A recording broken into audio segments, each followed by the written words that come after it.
Hello and welcome. This week, you'll be pleased to know that there are just two investing professionals talking to each other on the show, Mark and our latest castaway, seasoned investor John Walter.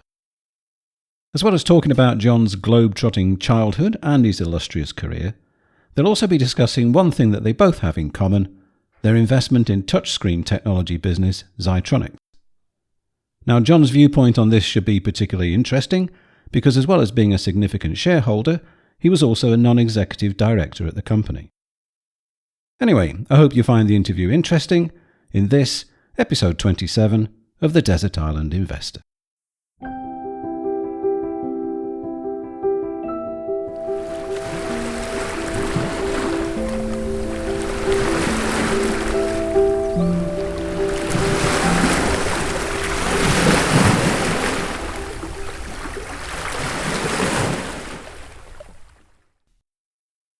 This episode of the podcast is generously hosted by Progressive Equity Research. Visit their website at progressive-research.com. Well, I'm absolutely delighted that I've been joined by another special guest castaway. It's a friend of mine, John Walter. Now, I expected to find footprints in the sand, but instead of that, it's tyre tracks, because John is a very keen cyclist, not just for recreation, but a mode of transport. And he actually doesn't even have a car. Now, we're the same age, but while I was growing up in Lancashire, the son of diplomats, he spent time in Spain, Cuba, Chile, and Peru, where his parents still live to this day. He read social anthropology at university ahead of a career in banking, and he has been a freelance analyst. He's run his own fund, Mytis, with his wife Celia, and he's also a significant shareholder in Zytronic with over 5%. And he's also served as a non-exec director for 12 months. And this is something we're going to be digging into. Welcome to the island, John. Thank you very much. Thank you very much, Mark. Yeah, I am looking forward to. I'm not. I've never wanted to live on an island. By the way, and certainly not on my own. I need people around me. So, living on a desert island would be a big challenge for me. So, I definitely need someone like you around to chat to. For your information, the UK Britain is an island. But anyway, yeah. Before she's got 60-odd million people on it. If I lived on my own, I'd go nuts. Well, straight into that childhood, John. Can you just talk a little bit about it? You know, what was your childhood like? You did move around quite a bit, and I remember you saying that at boarding school you felt homesick, and at home at the time was Santiago. That's right. Yeah. So I was born in Gibraltar, and my father, shortly after my father, basically switched to he was in the Admiralty, which was part of the civil service, and he then switched to the Foreign Office. And bizarrely, if you can believe this, at the time in the mid 60s, the Foreign Office and the Commonwealth Office were separate and they were merged. And just bizarrely, if you were in the Commonwealth Office, you didn't have to travel. So which sounds bizarre given that we had lots of colonies all over the world. So what they did at the time was they basically offered people in the Commonwealth Office switches into other parts of the civil service. And then someone from the other parts of the service would come into the new merged entity who was happy to travel. So that was my dad. So he then switched from the Admiralty. And we went to live in Accra in Ghana in the late 60s. And then in the early 70s, we went to Peru. And we were there for a couple of years. And that's, funny enough, where my parents have retired to now. And then from there, they went to Santiago in Chile, had a brief home posting, then off to Cuba, then there for a couple of years, spent 4 or 5 years in Spain after that, and then my father was posted to Costa Rica, to San Jose in Costa Rica, and then his last post, one of his other last postings was Douala in Cameroon, where I went to live with the tribe as I was studying social anthropology at the time. Well, that's very colourful, that, John. So, education, you went to boarding school. What was it, Eton, Harrow, Rodine? No. My dad married a Catholic. And in those days, when they married in those days, you basically, you had to get, the only way to marry Catholic or to get approval from the local priest was to say that you bring the kids up Catholic. So I went to Catholic schools, actually. One was a place called All Hallows, which wasn't a very nice place. And then we left there after a couple of years, and we went to a school in Buckfast, which was really nice and run by Benedictine monks. And then I went on to another school that's also run by Benedictine monks called Downside, just outside Bath. Now that Buckfast rings a bell to me. Is that who makes the Buckfast tonic wine? Well, they're very funny. The Benedictines always referred to the monks from Buckfast as fast bucks because they were very good at making money. They weren't making money from booze. They also had a guy called Brother Adam who was kind of a leading expert on bees, and so there was a lot of honey for sale. And also I think they figured out that they could basically make more money running the school as a conference centre than as a school, so they shut that down sadly, and just ran that for profit. But it's a small community now, and I don't think there are any monks left there. I think there's only about a couple of monks left from my time. I have tried that Buckfast tonic wine once. I don't think I'll be revisiting it. I've not actually, so maybe I should. I think it's a caffeine based. It's really? It's got a reputation for being attractive to strong drinkers. So a bit like a Red Bull with a bit of vodka in, basically. Yeah. Now you did tell me that. So just as you're cutting your teeth, how did you actually get from these places around the world to these? What was the mode of trip? Yeah, so it's pretty. Looking back on it now, it was all a bit. I mean, you wouldn't do it now, what we were doing, but we used to travel back. So I started boarding when I was about 7, 8 years old. And we used to have to travel back to Santiago in Chile, which was at the time there was I don't even remember, an airline called British Caledonian, where they used to run direct flights. BCAL used to run direct flights from London. But yeah, no, sometimes we'd have to change, you'd be 7, 8 years old, and they had a thing called unaccompanied minor, and I did that till I was about 9, or till I was about 10 or 11. Then after that it was pretty much on our own. So and sometimes when my parents lived in Cuba, Iberia, who were terrible with their timetables, were often like, it wasn't unusual to spend 10 hours waiting around Barajas Airport or Toronto Airport getting a flight, a connecting flight to Havana. Yeah. And you're doing this unaccompanied, were you, as a small boy? Yeah, I was doing that unaccompanied from about 11, from about 10 or 11. So, but yeah, no, looking back on it, I used to get, I'd get myself from, you'd just be put on a train, you get up to London, and then you get on, I can't remember, you get another, then you have to get the bus from Reading to Heathrow, and then Heathrow, work out which terminal you're at, and then get whatever. Yeah, it was. I don't think I got a bus at that age. Never mind caught a plane to South America. Yeah, it was kind of mad, really. You kind of learnt to become quite self-sufficient, really. So when you were in Cuba, I remember when we spoke in the past, you had a very interesting house guest. Oh yeah, Cuba was a funny place. I think it was. I loved it because I was like 14. I used to spend my time playing tennis or diving or just having a laugh with other diplomatic kids. But for my parents, it wasn't a particularly nice posting because the Cubans were invariably spying on you, and they would kind of let you know that they'd been to the house by leaving an ashtray by my parents' bed with a cigarette stubbed out. As neither of my parents smoked, it was pretty obvious who'd put it there. It's a bit of a Stasi tactic, that isn't it? Yeah. Yeah, but it's Stasi. So then, when we were in the car driving, we always had to be reasonably cautious and careful about what we spoke about. But I suppose one of the highlights was when the National Union of Miners came. My father was he was kind of trade representative. So when the NUM arrived, he had to look after them. And of course, the leader of the NUM was none other than the great firebrand Arthur Scargill, who came to lunch one day. He had his red comb. He had his red comb over then, actually. So right. He was quite funny. Yeah, he was an old chap, actually. I bet he thought Cuba was fantastic, didn't he? Oh, he thought it was Cuba because he thought it was fantastic. But they were there for like 5 minutes. They were only there for about a couple of days. But if you spoke to most Cubans, that's why I get quite cross about people who think socialism is some kind of great utopia. If you spoke to a Cuban, they generally wanted 3 things: a pair of Levi jeans, a can of Coke, and a Marlboro cigarette. That's what they wanted. Mm. And it wasn't a nice place for the Cubans. They had they had informants on every corner. I mean, it wasn't kind of as bad as Stasi in the sense that people weren't people weren't disappeared, or I wasn't aware. People were tortured, but not on the scale of East Germany, I don't think. And also they used the Cubans used those boat crossings to get rid of people they didn't want to Miami and things like that.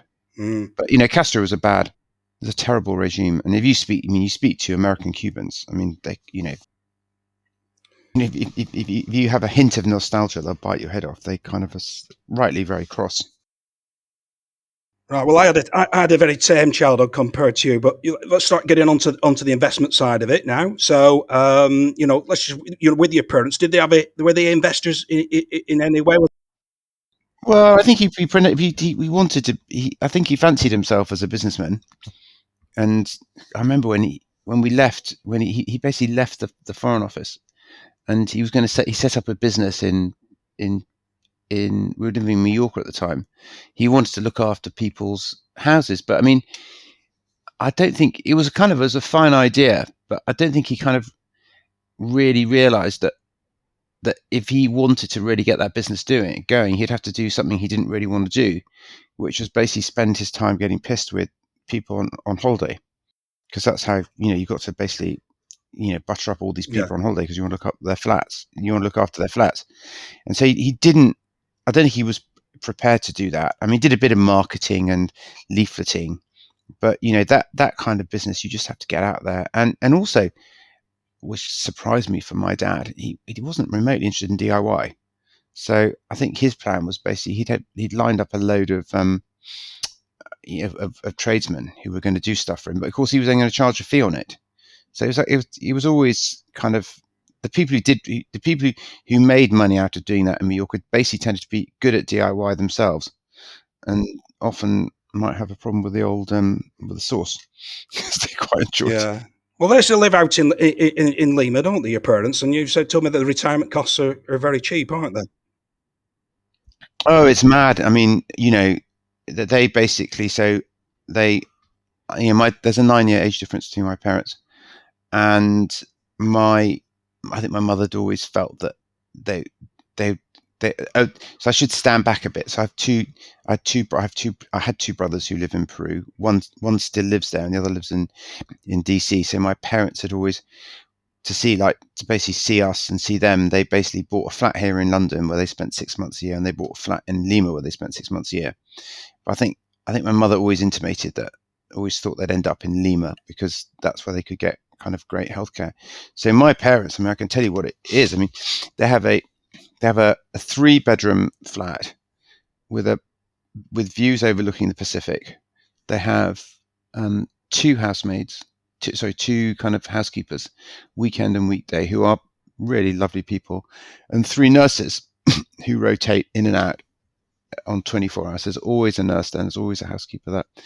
And all in, including kind of medical bills and food and absolutely everything, is about £45,000 a year for both of them, which is just, I mean, you compare that in the UK, that's probably going to cost you, you're probably in the hole for, over 100. And it's a personalised service that they're receiving at home. Yeah, I mean, and the other great thing is that not the great thing is that one of the problems in South America is that there's this massive diaspora of, well, it's not a problem actually. It was fantastic for my parents. There's massive diaspora of very, very well educated Venezuelan people, and they're Venezuelan nurses, doctors, and nurses they're all over South America because Venezuela is just such a horrible, it's just a terrible place to live right now.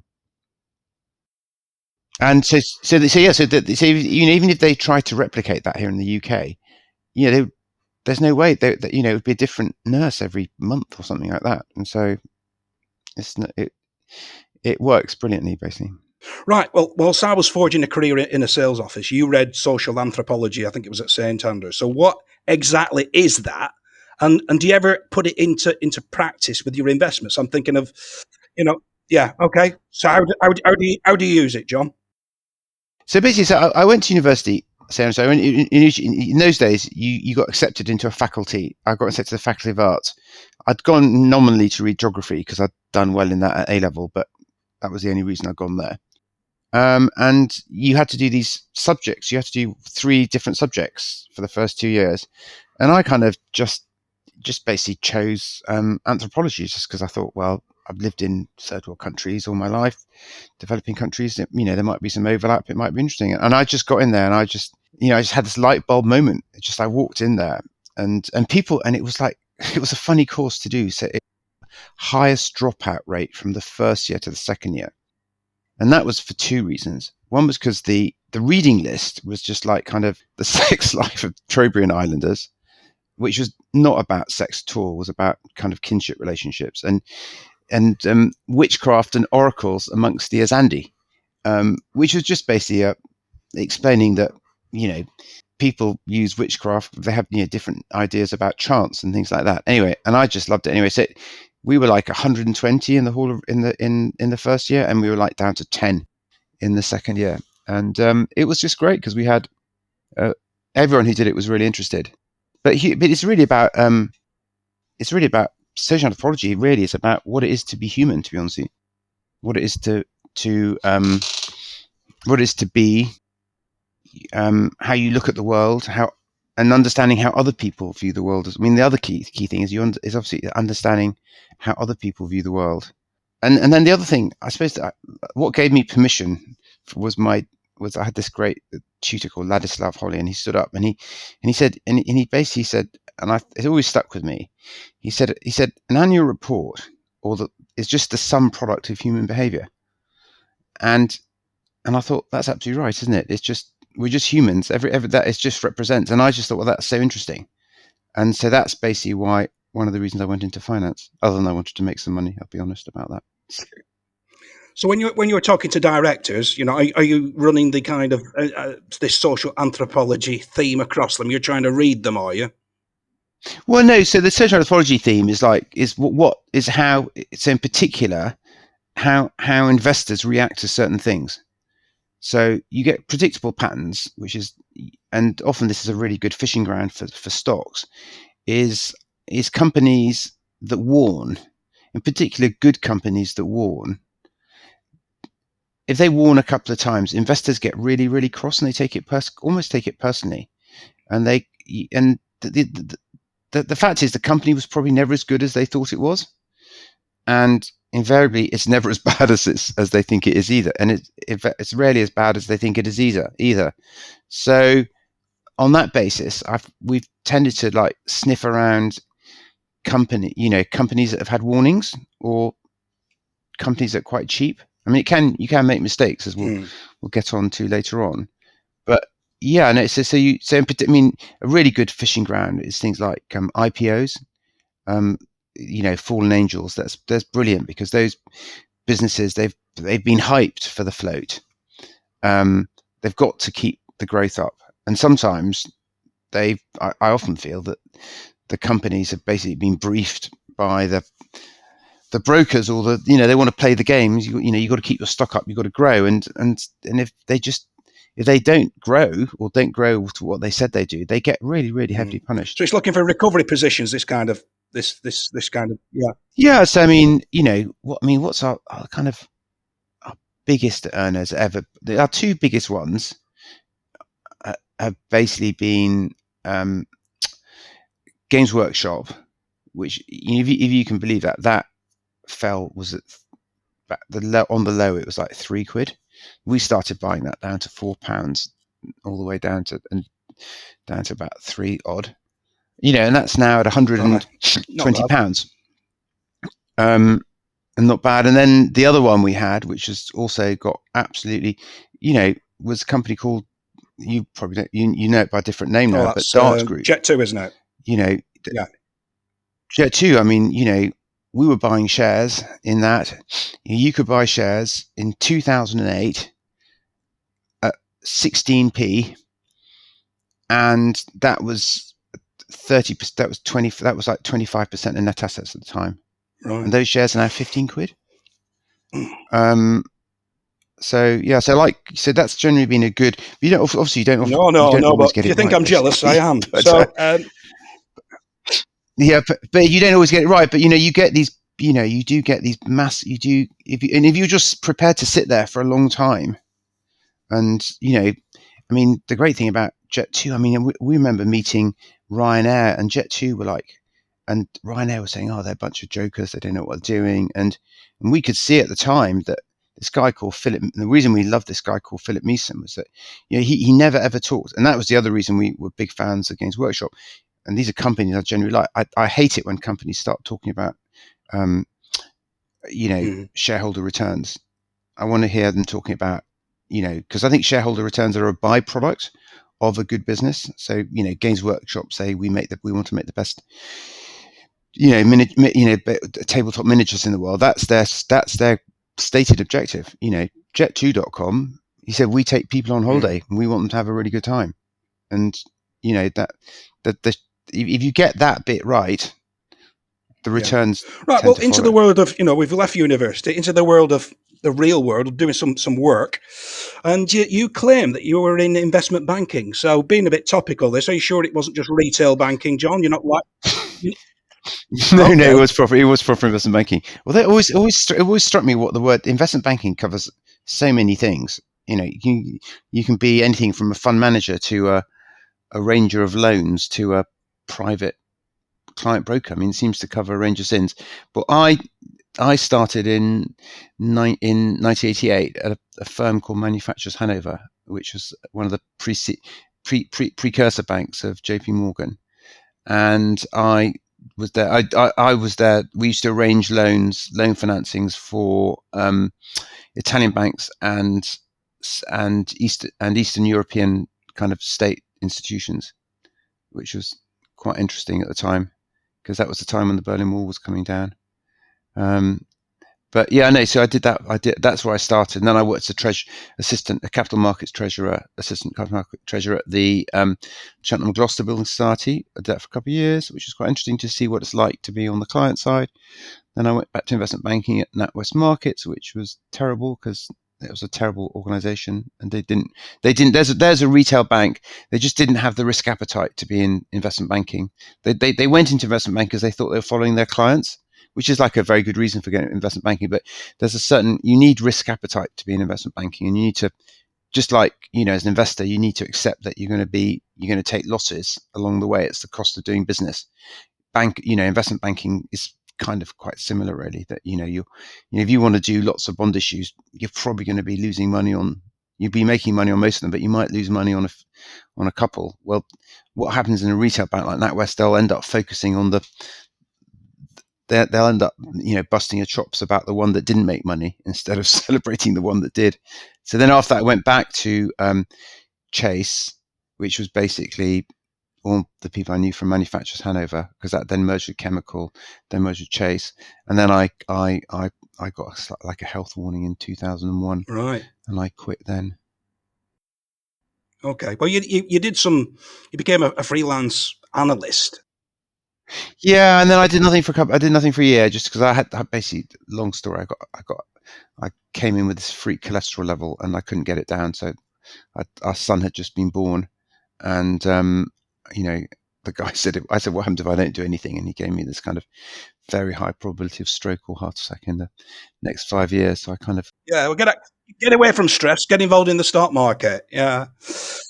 Well, no, but the thing is that then we left. Then I left there in 2001, and then I worked for this small outfit called Equity Investigator, which was kind of like a post.com thing, which was independent research. And I was the telco and hardware analyst, and that was because when I was at Chase, we'd done a lot of financing for telecommunications companies, none of which exist today, really, to be honest with you, because they've either all been bought by Virgin or the technology didn't work.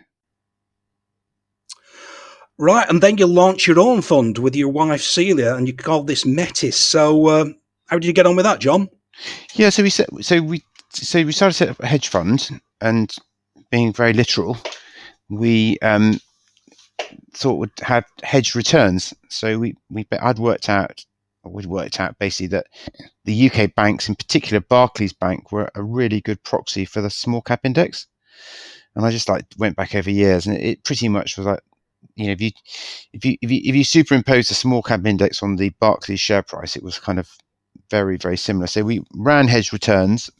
The market was obviously going up at the time, so our stocks went up. But I think we just gave away too much in hedging costs actually in the end. And so basically we returned about 15-20% a year for 2 years. We gave investors back all their money. The problem was is that after the reason we had to give investors was we just couldn't get the critical assets up. We were about $5 million. We were about half the assets under management. Getting investors to allocate money, small amounts of money, was quite difficult, because most of these, like, we used to go and see these fund of funds or these high net worths, and they wanted to put 15, 10 or 5 or even 20 million pounds into things, people we were seeing, and we only reckoned that we had capacity for about 20 to 30 million pounds, and it would have been too difficult to. Anyway, it was difficult to raise money. The bottom line, the strategy was a bit naive, looking back on it, but we learned a huge amount. Yeah, and was there a lot of compliance on that side as well?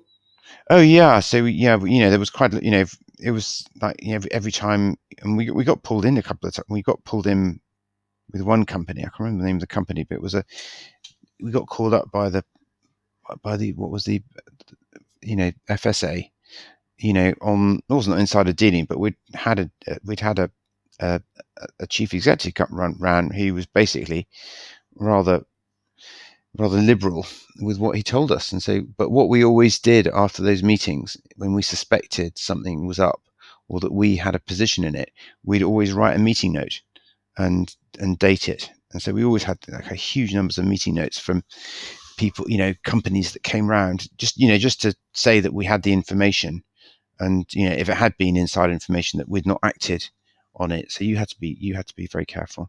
And typically, how many holdings did you have? About 15 to 20. Right.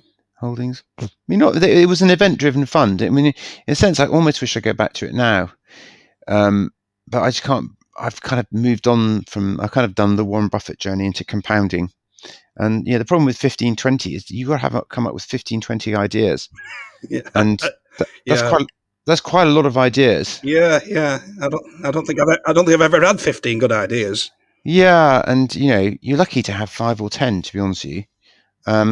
And so we had lots of small, no position was bigger than about 2 or 3%, and most positions worked out actually. We were buying things that were so cheap on EV EBITDA that invariably they got. If you buy things that are really cheap on EV EBITDA, something happens. Something, they get bought or the stock gets re-rated. I mean, occasionally it doesn't work out, as we'll talk about with Zytronic, but you buy stocks that are that cheap. Your downside's quite low, and your upside's quite good, and that's basically been, why, my wife and I have been able to make a very good living investing. Right. Well, just before we get on to Zytronic, just one question, and I'm sure Celia won't be listening to this, so you can tell me, and just be honest, who's the better investor? Well, I'd like to say it was one of us, but it really is a team effort, because I won't do anything without her looking at it, and she won't do anything without me looking at it. And sometimes we'll go. We bought things that. I mean, what's quite interesting is we have bought things that we thought were expensive, but have done really well subsequently. So we bought Sage at £5, and that's that's up 20% today, bizarrely. And that's a good kind of high return on capital business. It's not cheap EBITDA, but it's a good high. I mean, I was always surprised that because you'll have a view on this, is Terry Smith abandoned that one, didn't he? That was one of his kind of. Yeah. He chucked out Sage, and we kind of went in when he went out, actually, because I just thought it was. I think it was. Wasn't cheap, but it. I've got experience of small companies, and it's a good software. And then also the move. I always thought the move to the cloud and AI would be really good for them, and then AI is probably going to be really good for them as well. So that's going to work out Well, well. I can see we're going to have to get Celia on as a guest. That's we've got to get a lady castaway on, surely. So you haven't got, isn't it? You don't have any women on the island. Yeah. Well, for obvious reasons, because there's Paul and me on the island, and if a lady come across, then obviously Paul would obviously miss out. So it could alter your dynamics of your relationship for the worse. Yeah. This is it. For some very obvious reasons. So let's move on to Zytronic, a bit more up to date now. You're a 5% holder. I'm also a shareholder, but nothing like that. It's just a small interest that I've got. And we actually first met at the AGM when you arrived with your helmet and your pushback. And I just arrived on the board at the time. So a bit of background, we got interested. So I've mentioned that we've always been interested in stocks trading cheap, EV to EBITDA, in particular stocks that have a lot of cash. The view is that often the cash, in particularly small cap, they'll do something with it, they'll buy something with it, and that cash will become worth a lot more. In Zytronic's case, they had like 15, 20 grand, 15, 20 million. Just thought they could do something with that. We didn't bank on the management, but anyway, we'll get onto that in a minute. So we got into that. So what gave us comfort and why we were quite interested, there was a guy called Tudor Davis who was the chair, and he was involved in something called Dowding and Mills, where we'd met which we'd invested in when we're running the fund, and we'd made good. I think we doubled our money on that actually, because bizarrely, Dowding and Mills got bought by Chris Mills, and anyway, but we met Tudor because Tudor was his consigliere, and he was basically coming to sort out what was quite a mess actually, and he sorted out. And he was also on something called AssetCo, where Chris Mills very bravely and won took Grant Thornton to court. And I remember speaking to an investor who put me in touch with the barrister, and he said they'll never win that case. Anyway, he went to the High Court, and he did win the case and won massive damages and a huge amount of money. So we doubled our money in that. And so we knew him there, and he was the chairman of Zytronic. And so we thought, well, it's straight. It's not, because you're worrying small cap is whether you get this fraud's always at the back of your mind in a small cap, or dodgy happenings, because often there aren't the controls. It's happened to us once, and we often, and at the time, so that was the reason we got involved. We went to meet Mark and Claire. Initially, we quite liked them. This is Mark Cambridge, the CEO, and Claire. We quite liked them, but we had some we had these kind of reservations, which we should have listened to at the beginning, which was that the amount they spent on capex was derisory. I've never seen a tech company spent so little on capital on basically capital expenditures.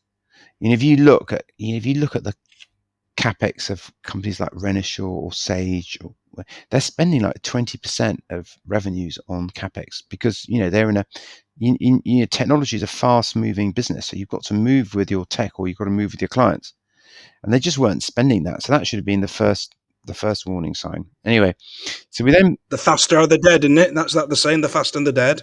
Yeah. So basically, what happened was that we then bought. I think we would like just under 3% of the shares, and it was Tudor David. It was Tudor's last board, and we had opposed. They'd done a share buyback, which we weren't happy with, but we opposed any more share buybacks. So we basically put that in the document. We opposed the share buybacks. So we voted against it. Anyway, we got a call from Tudor saying, look, slight problem here. You're voting against the share buybacks. And we said, yeah, well, we don't think there should be any more. He said, well, you've got, you can block it. And I thought, oh, that's interesting. We've got enough power. That must mean no one is voting. There can't be anyone voting in the company. With as little as 3%. Sorry? With as little as 3%. Yeah. You need like 3/4 of the votes to get through it's a special resolution to buy the share buybacks. Anyway, and so and Tudor went, oh, they're only buying it back. He says it's just like it's a bit embarrassing. It's my last thing, and they aren't, it's just a technical thing. It's like what everyone has. Anyway, blow me down. They continue buying back shares, and bear in mind at the time, the revenues are not climbing and profits are going down. And I'm thinking, well, what the hell are they doing buying back shares? Because you just don't know the future. So, and then Tudor stepped down, and then David Buffon stepped up. He was the other non-exec, and then sadly David Buffon was he was very ill basically, and he basically, I think after about 4 or 5 months, stepped down for the board, and Mark Cambridge appointed himself as executive chair, and we thought, oh my days, and they want to, how do we stop? We were very uncomfortable about the ongoing share buybacks, but we were particularly uncomfortable about him being executive chairman. And I'm not opposed to executive chairs if you've got a really good one, but I just didn't think Mark was executive chair material, because what was becoming apparent to us with these share buybacks was that Mark is not he's not what I call a strategic thinker. I don't think he's really thinking that far ahead. I mean, he just thought everything was going to go back to the way, because of history. He just thought history was going to repeat itself without really looking at the business. And if he looked at the business, he would have thought what he would realize that two things. So the business made money in two ways, either volume or margin. And it made money from volume when it was in ATMs, and it made money from margin from the big screens. So the problem was I think back in 2018-19, they got designed out of the new ATMs. So that went, so the volume went, right? And also the margin, they were starting to, also the Asian competition was hotting up. So Zytronic's kind of innovation in the market had basically been these big curved screens. And then, of course, the Chinese cottoned onto that, and they started bending glass and doing big cave screens. And they were losing their edge there. I mean, the other slight warning thing that I should have realized was that if you looked at their case studies on their website, they were like fantastically old. They were like, some cases 10 years old, which is just not what you have in technology. You're not feasting on tech from 10 years ago. You're feasting on what you're doing today. So I got on the board, and then it became Mark. So what was the process behind, what's the process for just coming on the board? Did you say, can I come on the board? Or? Well, so basically, because I realized that no one else was voting, I basically worked out that if I went to 5%, I could basically force my way on. Right. And it was kind of a little strange dance with Mark, because he didn't want anyone on. Mark doesn't really like oversight. That's management for you, isn't it? Well, he's got used to, I don't think he got that much oversight from Tudor. I think when things were going well, I think Tudor just let him get on with it. And I don't think David Buffon, he had the background, and he just wanted to, carry on doing his own thing. Even though he was doing now it's become abundantly clear that he was not necessarily doing the right thing. He didn't want any oversight. In fact, when I mentioned the word oversight, he got kind of they got very, very upset with the word oversight. But that is the purpose of the board. Yeah, absolutely. Is oversight, because the board represent the shareholders. And I mentioned oversight, and both him and Claire got very shirty about this, and I had to backed off a bit. But in hindsight, that should that's the purpose of the non-exec, is to they're representing the shareholders. Yeah. Anyway, so I got myself onto the board, and I just said I'll be blunt. I said we need what we needed was a chairman, because what had been absent, and the reason Mark had basically been given a free rein, was that there was very little technical expertise at the board, at the NED level. So Tudor's a fantastic accountant and a very good businessman, but he's not a technologist. Neither was David Buffon, neither am I, and neither was Mark Butcher. And I said, well, we need to get a and so that's when I then recruited a Chris Potts. We then recruited Chris Potts to come on the board, and Chris is a technologist. He's got a very academic background, and also he's got quite a lot of background in tech and turnaround. And that was the reason we appointed him. And also the other thing that Mark resisted, he resisted it for years, was basically doing a proper strategic review. I mean, had they done a proper strategic review of the business, in 2019, 2020, I think they might still be going today, to be honest with you. Right. Because they didn't. Mark resisted doing a proper review, and we are where we are. But I mean, they wouldn't have, had they done a proper strategic review and got someone in just like Chris Potts had done, they would realise that, they did know, but no one wanted to acknowledge it, that the ATM market was gone, that they were going to struggle with the gaming market, in particular in large screens, which basically left them with the vending market. And vending market's much smaller and smaller runs. So it's not that. It kind of pays the bills, but it doesn't make big profits. And the other thing that's happened also is the technology's moved on. So you've now got something called wire mesh, which basically has better optics than the PCAP than the copper wires that Zytronic use. And also, I mean, there are two different types of touch, don't you? There's like there's the touch on your iPhone, which is like, there's something that operates something called indium oxide underneath, and that conducts the touch. And then you have these kind of wires in the glass, and you even use wires in the glass because wires in the glass are much more durable and much more effective. But basically in the intervening period, indium oxide has improved dramatically, and other technologies have come along. And then also there's lack of cost benefits. Also the optics of wire mesh are better. But the other thing that's also happened is Brexit hasn't helped either, because they now have to fill in forms. We've erected trade barriers to our nearest markets. I just want to interject at this point, right? So you came on the board, and the understanding was that you would serve for 12 months. So, is there a non-exec handbook? Do you know is there any guidance on the limits of your responsibility? Did you know how far you could go, or what you could get involved in? Well, what's really interesting is if you're a net on a board, there isn't anywhere you can't go. You can get anywhere in the company, so you can ask any question you want. It's quite, you got huge. I mean, no one told me what, but I came on with a view to, I just wanted to recruit, was to improve the governance, and to get someone on board who A, understood that technology, and B, thought strategically.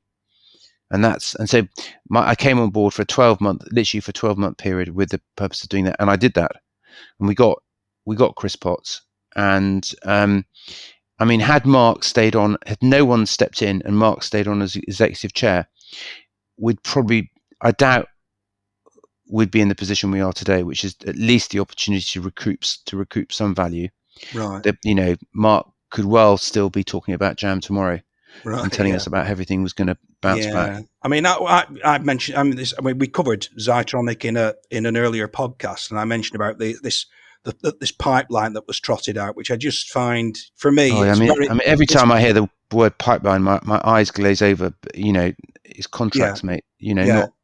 This is it. This is our conversion rate. It's very loose data, and I've been in sales myself. I know that you lose more time in actually pumping the information into this pipeline mechanism than actually trying to sell things. But a couple of things, a couple of red flags for me now looking back. I think Paul said, what's the kind of cautionary tales that you can learn from this? Well, I mean, going back a couple of years, we were still buying stock back at, or Zytronic were at £1.65, and what are we today? About 55p, 55 pence. So that what they obviously didn't have the foresight of how bad things were from management. To get it that bad. The red flag for me was there was a meeting where we came out, and it was obvious that they didn't have a plan for growth. Beyond waiting for things to come back. Right. And so they were just waiting for the world to, they're waiting for things to happen to them, and bad things have happened. A lot of bad things happen. Technology's moved on. They've got Brexit, but I mean, these are all. I mean, it's quite interesting. You meet some CEOs, right? I mean, there's this great guy called the guy who runs Victorian Plumbing. Whenever you mention problems to him, he said, "Well, I said, what about this or that?" He said, "Well, that's just, you always have problems running a business. That's the nature of running a business. That's life, isn't it? You always get something comes along and bites you up the bum." It's just like the way of nothing ever stays the same, he said. Yeah.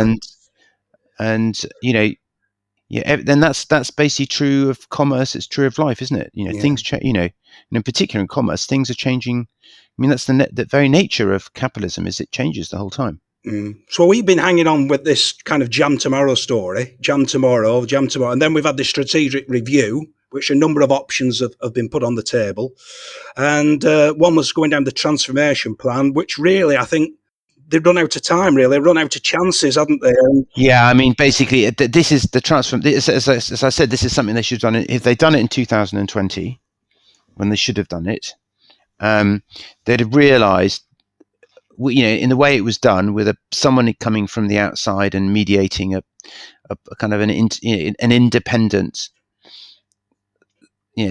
someone independent coming from outside. I think in 2019, had they done this exercise, they'd still be going today, and they'd be exploring new markets, and they would be. And I mean, the other thing is that transformation plan. It wasn't so much that. I mean, my problem with that transformation plan, it looked viable, but they just, the idea that Mark could do this, I just don't think was a runner. And they don't have this. They don't have the procurement skills out in the Far East to execute the plan in the time, with the resources available. Yeah. Well, this is obviously, it seems to me, that the preferred option for their management, for their own self-preservation, really, to keep this thing on the road. Well, they want to keep their jobs. That's totally understandable. But I mean, and that's totally understandable. But I mean, this should have been done 5 years ago. I mean, I was particularly disappointed at the investor meet company where I attended, and then you submit your questions, and there's plenty of time. I think it was an hour presentation, but after about 30 odd minutes, they said, right, we'll come back to you on the questions, because I'd submitted some that were pretty hard hitting. But this is management. They're paid, top money to be able to think on their feet and respond. When I've ever been to an interview and somebody's put a tough question to me, I've not been able to say, well, let me go away and come up, think of an answer and come back. I've got to respond then. So that looked really, really bad to me. And, some other I don't have little thing, but, our LinkedIn posts of. To be honest with you, I think they've been shell shocked. Yeah. Yeah. I keep on going back to this point. This was completely avoidable. This was, they sat down and had a proper, a candid discussion about the business in 2020, 2019. They wouldn't have bought back the shares. They may have either decided to sell the company or use the money to, use the money to do something else with it, whether to buy something or to do something to do something either in an adjacent market or a customer base. They had options, and they just are none now. And I just they didn't have the expertise. I think they've got the technical expertise. There are some very good people there. And Andrew Morrison is exceptional as not just a technologist, but he's also a jolly good salesman. But there's some good, but the board, they were kind of, they were asleep on the job, really. Right. Well, there are a few things that it's what they call the optics of things. It was a bit tactless. I thought, we're recording losses, and then there's a LinkedIn post with 3 of the management coming back on business class from an overseas trip. Okay, go on business class, but don't show your faces there sat there with glasses in front of you on the right side of that that magic curtain, and Yeah. that's been posted, I think earlier on this year, and it looks like some people are going to lose their jobs now. So Well, I mean, the tragedy is there are 150 people employed there, and for them, and they're I mean, another great thing, but one of the good thing about that place, about Zytronic, was the number of people who've been there a long time. So there was they had kind of a lot of staff loyalty there. Some really, been there long. I mean, that's why it's going to be quite traumatic. It's going to be, I imagine, really quite traumatic for the staff there, actually. Yeah. So the game's up now in that the strategy review has come back, or the options. It's either going to be the sale of the business or what do we call it? A solvent liquidation. The best option would be obviously to sell the business. If they could find someone who maybe wants to take it off our hands, and keep the jobs, that's the best. To me, that would be the best outcome. But they can't achieve that. Then it's a solvent liquidation. Yeah. I'm afraid. So again, coming back to management, with respect, are they going to try and drag out this process as long as they can? I like to think not. I mean, FRP and Chris Potts are professional people. I don't. Well, I hope not. I mean, they've got to keep the business. They've got to keep the business in reasonable shape for sale. So there's a case to be made for continuing, some stuff going there. But I mean, I would hope not. I mean, they're all. I mean, at the end of the day, there's no. Everyone's there's. Well, I just, I don't think so. Right. So you and I have both got this one wrong, John. You've got it more wrong than me in the weight of money that you've put in. What have we learned from it, or what have you learned from this? Do you think this exercise? So I think you. See, when you're in small cap growth, I know you're a big follower of Terry Smith, but and he says you if you can't grow, you shouldn't be in business, but you shouldn't be on the stock market, basically, because the stock market rewards growth. I don't think there was a growth. I don't think looking back on it, there wasn't the growth mindset. There wasn't the kind of the competitive paranoia that you'd expect from a technologist, and there was a sense that, and there was one meeting where we just got a sense of antipathy from Mark towards any suggestions or any input from outside shareholders. Were you seen as very much an outsider, John, in this whole thing? Were you seen as an outsider in this process when you were on? No, not really. Okay. I mean, I wasn't. I wasn't. Mark didn't want me around, because he wanted. He wanted to be executive chair. He wanted to run the thing on his own. So he didn't want me around. But it's a public company. I mean, that's what. Right. If you don't want someone around, take it private. Be a private company. But you're a public company. You've got shareholders, and you are accountable for them. So there's the lack of growth mindset, and the real big warning flag should have been the lack of investment in R&D. That's the real. Right. That's the real. That was a real red flag. So in the absence of a buyer, they've got the cash and the property. So what do you think the potential? What do you think to try and damage limitation? Do you think we can pull out of this? Do you think? Well, I don't think there's any massive freehold value in that property. You've been there. I mean, it's not sitting on the edge of a town or a big residential area waiting to get residential approval. You've seen it's an industrial site. So what will drive the value of that will be the demand for industrial property up there. Who knows? That's what it's worth, but I don't think it's worth. I mean, I've got a friend who's just selling a property in the States, and they're being bought by people looking for data centers, to position data centers. I mean, it's a big site. someone wants to put a bunch of data centers up there, that could be worth a bit of money to them. But I mean, I imagine they've got quite a few options. It's and then there's cash. I mean, I don't anticipate massive. And I've seen numbers. I mean, near a pound, between 90p and a pound. Okay, well, it's still a bit of upside from where we are today. You're not tempted to double up? No, not really, because I'm not convinced. I'm carrying too much baggage, to be honest with you. Yeah. Mark, I don't really want to. I suppose I could double down, but I mean, there are other opportunities out there I'd rather put money into, to be honest with you.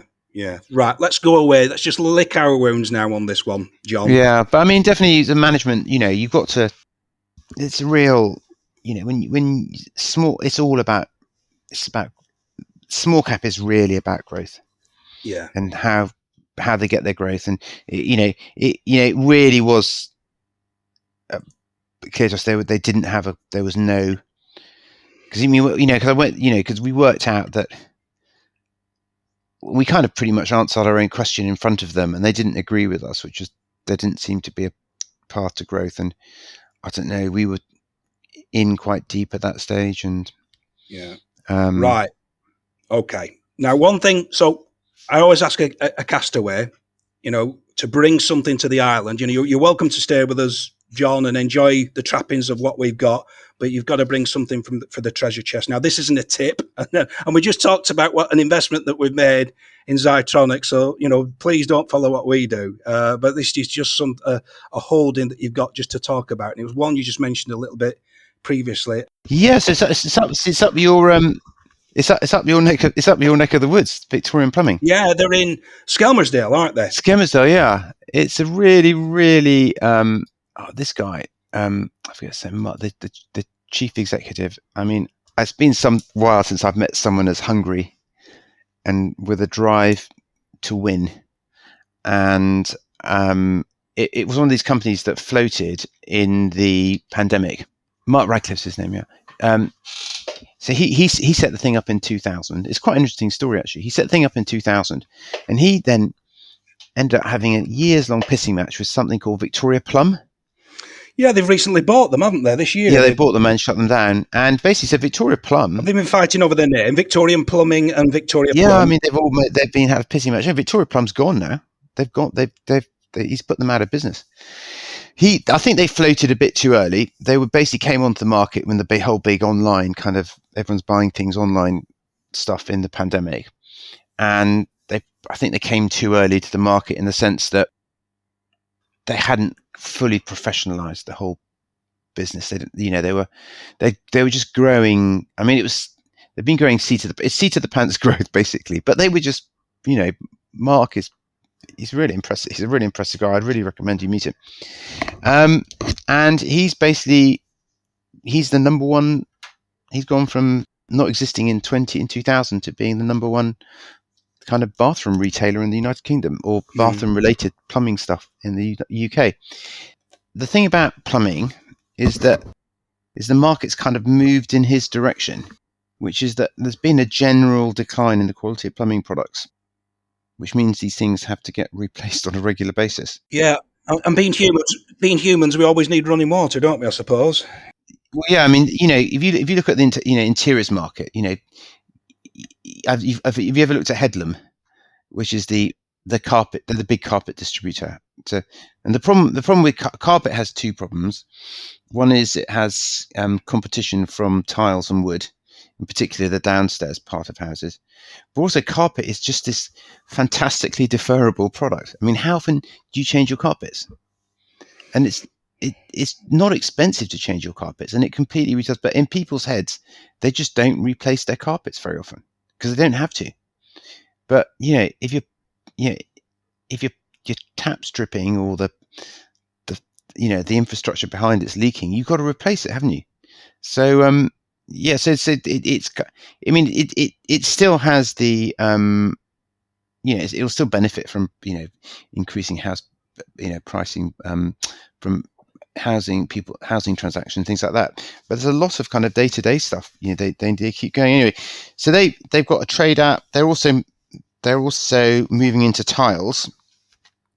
And the biggest tile retailer out there's Tops Tiles, who are in a pretty tough position. And they've got, Tops has kind of got lots of showrooms and shops. And Mark thinks that he can do, if he can get enough, he's got enough gross margin. So that's his big thing. He's very focused on gross margin. If he can get, and he likes tiles, because if you make your own tiles, you've got you can start getting gross margins of 40, 50%. The problem is, I don't know if you ever looked at, the problem with low gross margin businesses is that, if your costs go up, there's nowhere to go, is there? There's nowhere to go. Yeah. And you just don't have much flexibility. So that's why I've always been rather wary of something called AO World, because they've got their gross margin. So if you're just distributing other people's products, your margin's never going to be great. You can never really make that much gross margin. Whereas, this is what I'm thinking of similarities to this, because this is the question I'm going to ask you. Just mention the tick, which is VIC. It's got a market cap of 365 million. It's PE pretty leggy, 27.2. A yield at 1.25%. But my question is, where's the moat? Where to use that? What's to stop somebody else? So they've got a website, a warehouse, and a logistics side. What's to stop somebody else just start? The online presence, the market. What he can outspend anyone on. So the online moat. So the big moat is the branding, and the spend. So he can basically pay more for every single plumbing related word than anyone else. And and the other thing that's happening is that that's going to give them greater flexibility is when they move everything to this new. They've got a new warehouse. Everything. I mean, basically they're moving to an automated warehouse. They're kind of everything was like, I think lots of things were done manually before. They were operating from 3 different sites. From different sites, they brought all the sites back together.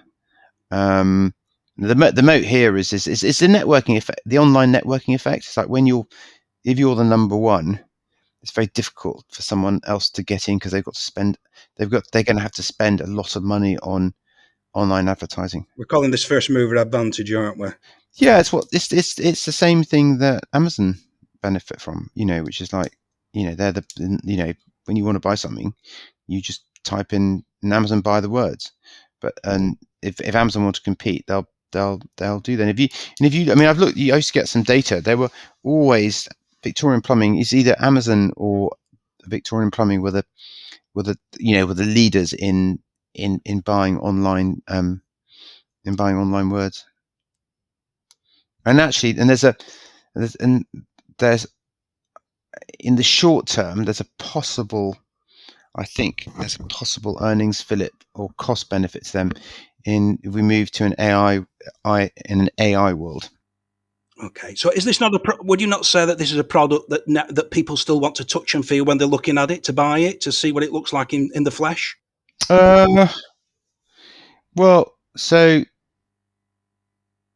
let me just give you a tale. So I've got a pal called Dennis Hotwood, and he had his own plumbing business, and he said that he could notice these people that would be coming in and they'd be looking at his using his showroom to look at and for him to tell them all the benefits, and he just knew that then they would go out and go online, having touched you. So they were using his showroom. These other people are using his showroom. And he's using that expense, and they're buying it elsewhere. So I suppose they can get around that by, if they don't have a showroom, seeing those products in somebody else's showroom. Well, I mean, depends. There are all sorts of bits of when you look at bathroom. I mean, there are different bits you can buy. I mean, like taps. It depends what taps you don't want to feel a loose seat. The inner workings of taps, the back ends of showers. Some stuff. The answer is a lot of people don't think they need to go to showroom, Mark. Yeah, well, you look at the sale. It's getting plenty of growth, and they've launched their trade app, which should hopefully help, which would, that would be another source of growth for them, that market. So we'll round it off. How's it been going? How's it done for you so far, this one? We started buying £1, and we bought all the way down to 40p. And what is it today? About £1.11. Not doing too bad. So we're making money on that. But that's another. So that the other one we got is Doc Martens. Another fallen angel from the .com, from the pandemic. Yeah. Craze. And I know when we've met in the past, you've been very keen for us to meet in the Wetherspoons, because that's another of your investments. Yes, I think he's got. I kind of like these businesses with either brands or quite dominant positions. Today, he will be the last man standing. This NICs thing, national insurance thing. I'm slightly worried that because basically these NICs hits big businesses much more than it hits very small businesses. So small pubs, they aren't going to get the NICs hit. Wetherspoons have said it's going to cost them 60 million, haven't they? And I don't know what their forecasts are, but they're not going to be making multiples. They're not making multiples of that in operating profit. Okay. Right. One very last question. So I went to Chile earlier on this year, and I got caught out with not understanding any Spanish. So I'm doing Duolingo, and it's on it's on a scale of 0 to 160. I'm now up to 32. How good's your Spanish? Having lived in all these Spanish-speaking countries. It's probably not 132, but it's probably not far off, I'd have thought. I go there. I'm a bit rusty after a day. Once I'm back there for a couple of weeks, I'm kind of back in the full flow. It's remembering all the vocabulary. Actually, I have a slight. I'm not that good on the subjunctive tenses. I don't know if you got as far as that. No. Paul's waving at us at the back of the cave. Paul, doing the recording. Is that a wrap? Thanks, Paul. John, thanks very, very much indeed. Thanks for that story. Thanks for your insight. It's been an interesting story. And, thanks for everything you've been able to contribute.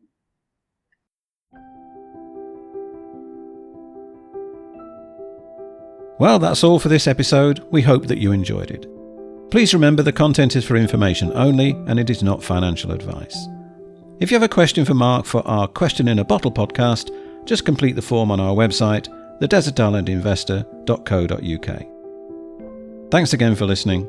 See you next time.